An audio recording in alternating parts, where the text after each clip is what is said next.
You may be thinking, why should I become a professional engineer? Well, the answer is that it provides for you an opportunity to demonstrate to others your competence and your commitment. In terms of the wider society benefit, you're actually demonstrating that you're trusted by your peers, by your employer, and by the profession as a whole.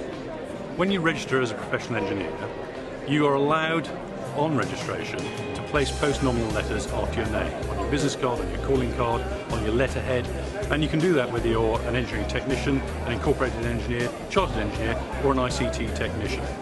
If you become professionally qualified, it allows you greater mobility within your company, with your company overseas, and actually mobility between companies. So if you're looking at ensuring that you have greater career prospects, then registration is an obvious step.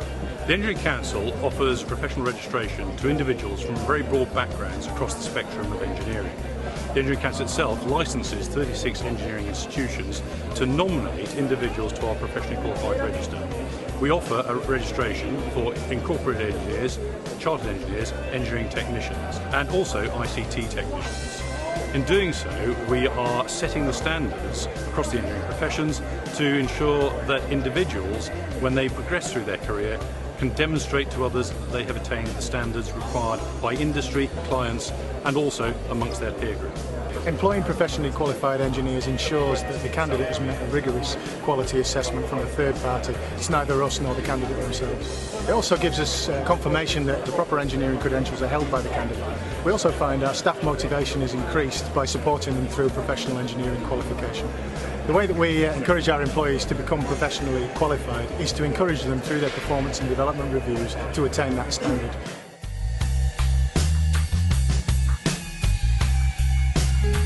One of the first steps is to look at the professional institutions in the field in which you're operating.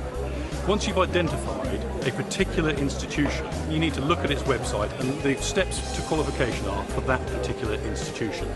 They will differ slightly from institution to institution, but they're all aimed at achieving the same level of standards. So look very carefully at all the institutions that work in your field of interest, and then select the one that best suits your particular need. Most of the institutions that offer professional qualifications will offer a benchmark route that normally relies upon an accredited qualification. If you don't have an accredited qualification, that's not a problem. Most of them will also operate an assessment of your experience.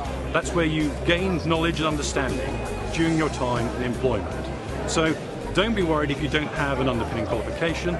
Go and look at the institution's website and see what the other routes are for gaining membership and qualification with experience. I became registered because I saw that it was very important to have a structured route through my progression after leaving university. University equips you for all the academic knowledge that you need, but it's only really when you get into a business that you need to find a whole new skill set. And I saw that it was important to be able to use the professional development to progress my career on and give it a bit of a structure. An example of how it's really helped my career is I've been involved in legislation development within Europe.